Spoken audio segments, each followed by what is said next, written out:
Hi friends, ഇന്നൊരു എളുപ്പത്തിൽ തയ്യാറാക്കാവുന്ന ഒരു മോര് കറിയുടെ റെസിപ്പി കണ്ടാലോ. പച്ചമുളക് എടുത്തിട്ടുണ്ട്. നിങ്ങളുടെ ആവശ്യത്തിനുള്ള പച്ചമുളക് എടുക്കാം.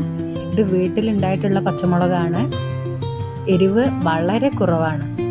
എരിവ് കുറഞ്ഞ മുളകാണ് ഇതിന് ആവശ്യം.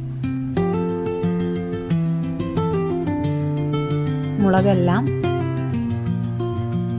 ഒന്ന് കീറി കൊടുക്കുന്നുണ്ട്.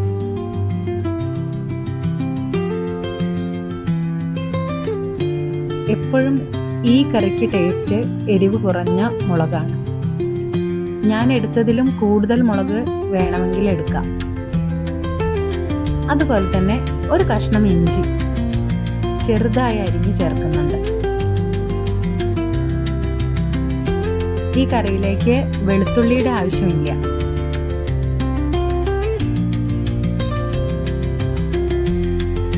ഇഞ്ചി വളരെ ചെറുതാക്കി അരിഞ്ഞിട്ടുണ്ട്.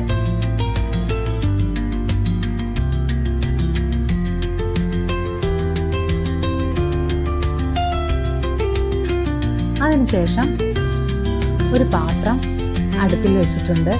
അതിലേക്ക് വെളിച്ചെണ്ണ തന്നെ യൂസ് ചെയ്യാൻ ശ്രദ്ധിക്കണേ. അതാണ് അതിൻ്റെ ടേസ്റ്റ്. കടുക്, വളരെ കുറച്ച് ഉലുവ, രണ്ടും ഒന്ന് പൊട്ടി വന്നിട്ടുണ്ട്. അതിലേക്ക് കറിവേപ്പില. അതിനുശേഷം നേരത്തെ അരിഞ്ഞു വെച്ചിട്ടുള്ള പച്ചമുളക്, ഇഞ്ചി,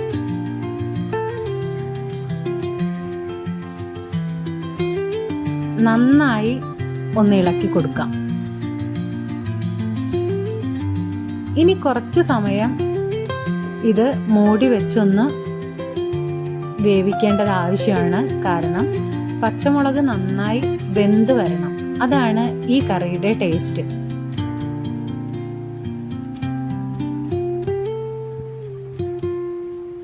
പച്ചമുളകൊന്ന് നന്നായി വാടി അതിൻ്റെ തോലൊക്കെ ഒന്ന് മയപ്പെട്ട് വരണം. അപ്പം അതിൻ്റെ ശരിക്കും പാകമായിട്ടില്ല. ഒന്നുകൂടി അടച്ചു വയ്ക്കാം. ഫ്ലെയിം വളരെ ലോയിലാണ് വെച്ചിട്ടുള്ളത്. ഇപ്പം ഏകദേശം പാകമായിട്ടുണ്ട്. പച്ചമുളകൊക്കെ നല്ല വെന്തിട്ടുണ്ട്. ഇനി ഒരു നുള്ള് മഞ്ഞൾപ്പൊടിയാണ് ഇട്ട് കൊടുത്തിട്ടുള്ളത്. ആ മഞ്ഞൾപ്പൊടിയുടെ പച്ചമണം മാറുന്നത് വരെ നന്നായി വഴറ്റി കൊടുക്കാം.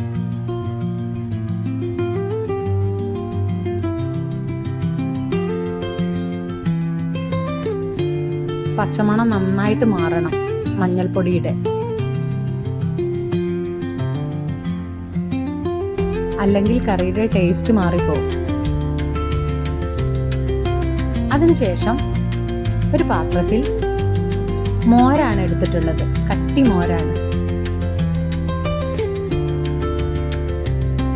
ഞാനിവിടെ എടുത്തിട്ടുള്ളത് മിൽമയുടെ കട്ടിമോരാണ്. അത്യാവശ്യം പുളിയുള്ള മോരാണ്. അതിനാവശ്യമായ ഉപ്പ് നന്നായി മിക്സ് ചെയ്ത് കൊടുക്കാം.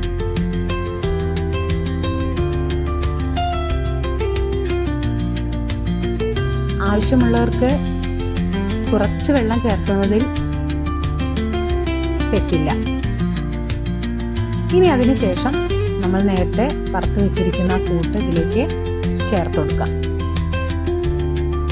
ഇത് ചേർത്ത ഉടനെ തന്നെ ഈ കറി ഉപയോഗിക്കുന്നത് അത്ര രുചി നമുക്ക് മനസ്സിലാക്കാൻ സാധിക്കില്ല.